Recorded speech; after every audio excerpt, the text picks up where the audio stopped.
Well, good evening, YouTube Model Railroader fans. It's been an interesting 48 hours, let's put it that way. Or 24 hours, whatever it's been.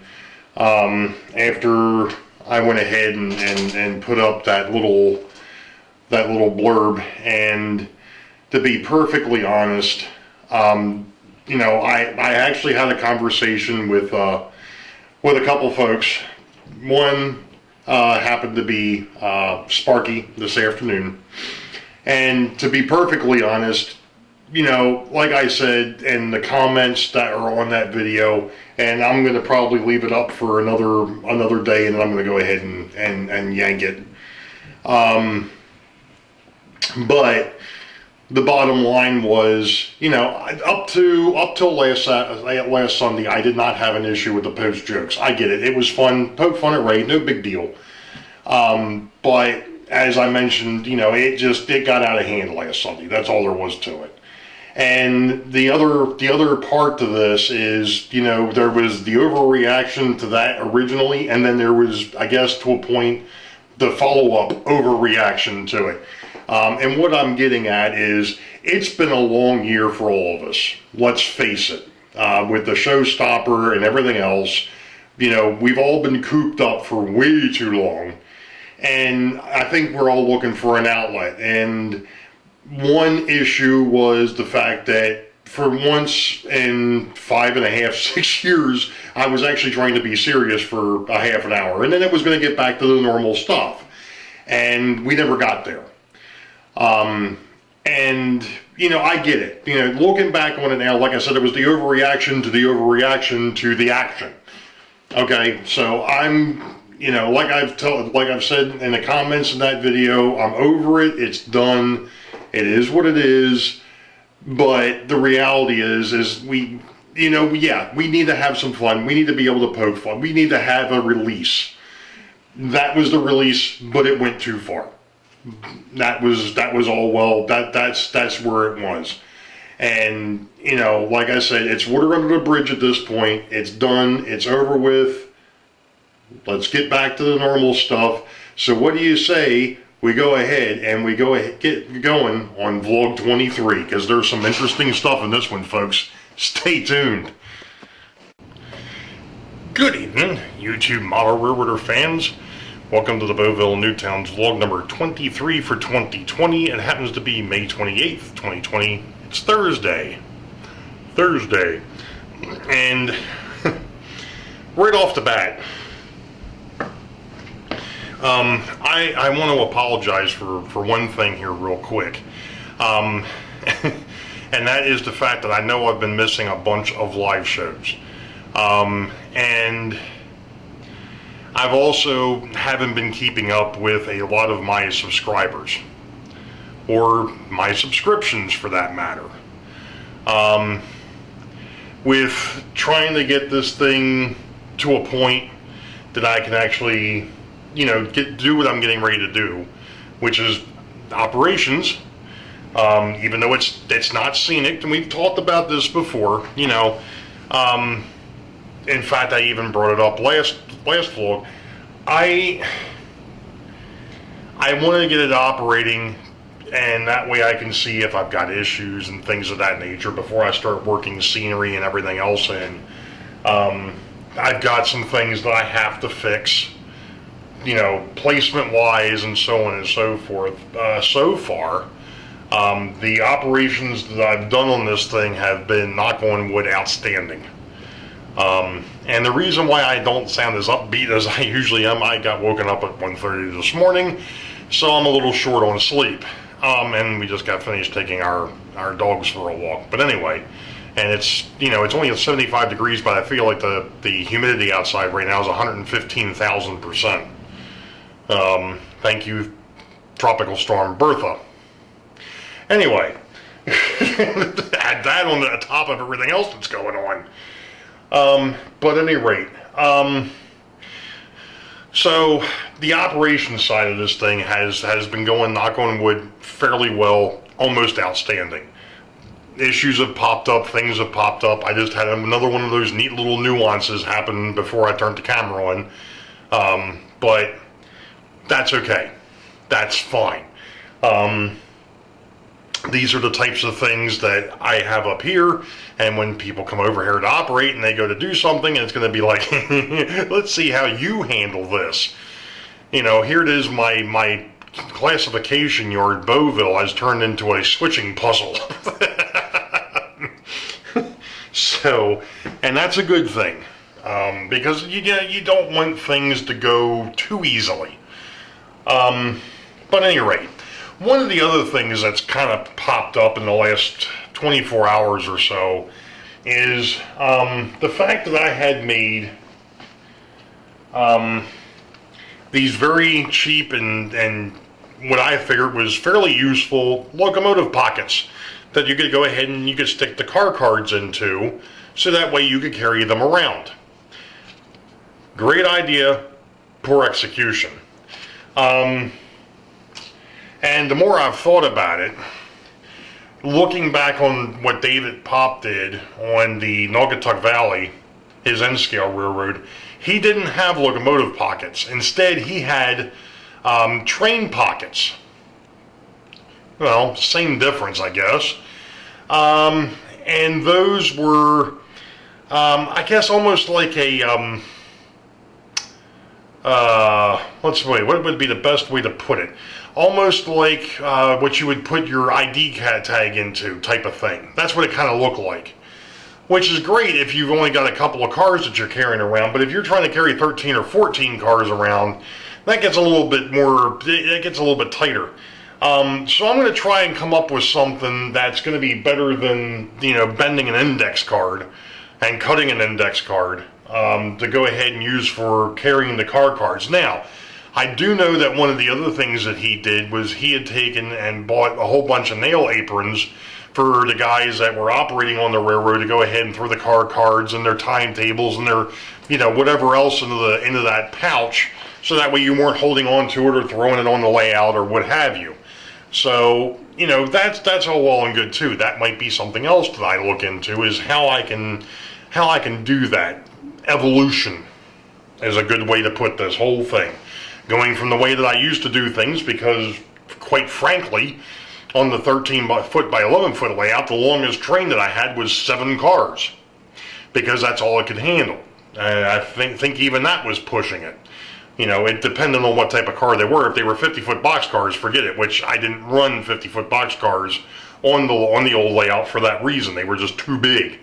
And even on this thing, to a point, they kind of look a little out of place, but I'll deal with it. I want to keep them because a couple of those are track cleaning cars. And I'll get into that at some point as well, as to how those are set up. But regardless, things, I just have to come up with a better plan for how I'm going to do the things that I want to do. And like I said, do I really need to be operating this thing right now? Well, yes and no. So, and I know I've gotten some neat feedback on Vlog 22 about people wanting to come over and help me out and run the thing, which is great. I'm going to hold you to that. Once everything else clears out, we're gonna have to have a get together.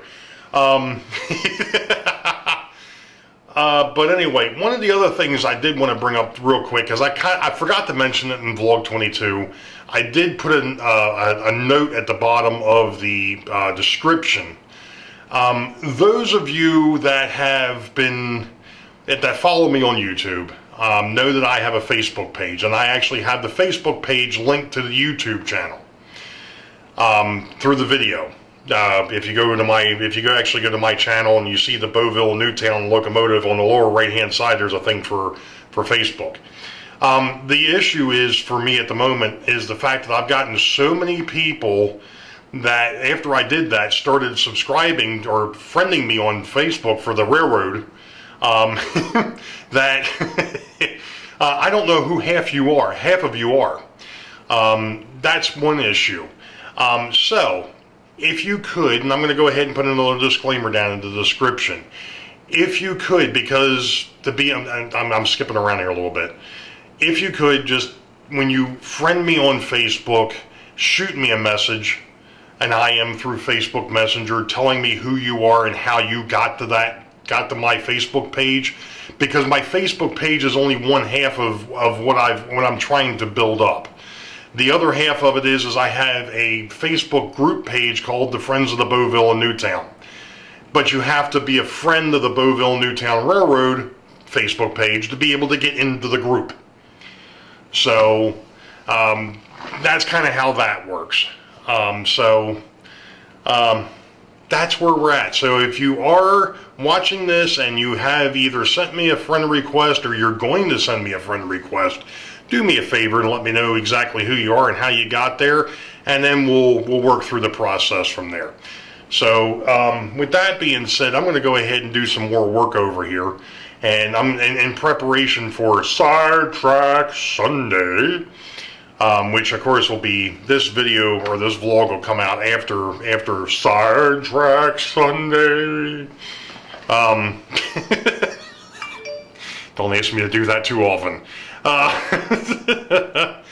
So, but I'm going to go ahead and do some stuff, and we'll be back, and I'll let you know how it goes. So here it is. It's now Friday the 29th. I didn't even look. Yeah.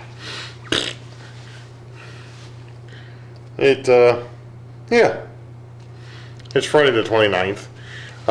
Been doing some work down here, and I actually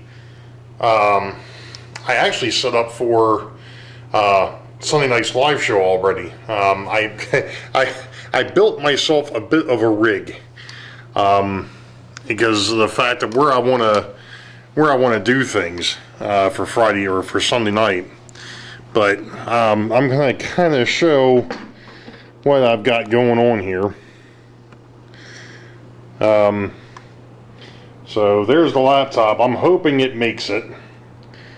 And then I've got my webcam on a piece of pegboard. And the reason why it's on a piece of pegboard is so that I can actually swing it from looking at the yards to looking at the main line. I figured it out that I was originally going to just pick it up and move it, but I decided, well, let's give something else a try. So I was actually playing around with that for a little bit, and seems to work okay. We'll see what happens Sunday night. So I'm looking forward to this one, because there's going to be some operations going on, and a couple other things. So we'll see what happens Sunday night. See ya. I'll be back. Alright, so virtual rail films get nothing on me. I tell you what, I don't think you've ever seen a mixed freight that looked like this.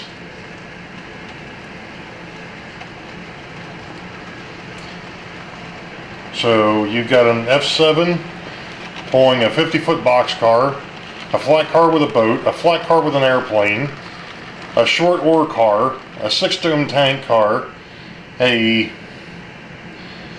covered hopper, and a vinegar tank car. I don't think it gets any more mixed than that. Well, if the last train wasn't enough to get you, here's another one. That's one of the that's one of my collectibles. That's the Dale Earnhardt train. Alright, as if the last white flag extra wasn't enough, now you've got the Fastball Express on the inner loop with 6 refrigerator cars, and on the outer loop we've got the Super Bowl Express with a total of 15 cars. So I now have, the Super Bowl Express is now the longest train that has run on this layout. These were both Mantua collectibles. The last 3 cars, the Green Bay Packers and the 2 Broncos cars, were from 97, 98, and 99. Unfortunately, after 1999, that's when Mantua went out of business. Here it is. I was about ready to start downloading things and realized I forgot something. A couple things real quick. Shout out to everybody who has posted on that video. That message from Ray on June 5th. Really appreciate it. Sometimes it takes adversity for us to pull ourselves even closer together, I guess. And, you know, if it happened, I hate to say it, but if it happened at my expense, it happened at my expense. And I just didn't, like I said, things just went from here to here to here. You know, it was ridiculous. So, you know, again, it is what it is. Hope you all enjoyed vlog 23. This is going to be the end for vlog 23. Stay tuned. I'm sure there's going to be some more wackiness coming from yours truly. So you all know the deal. Wait for the highball. Green tracks ahead. We'll catch you all next time. Be safe. God bless. We'll see ya.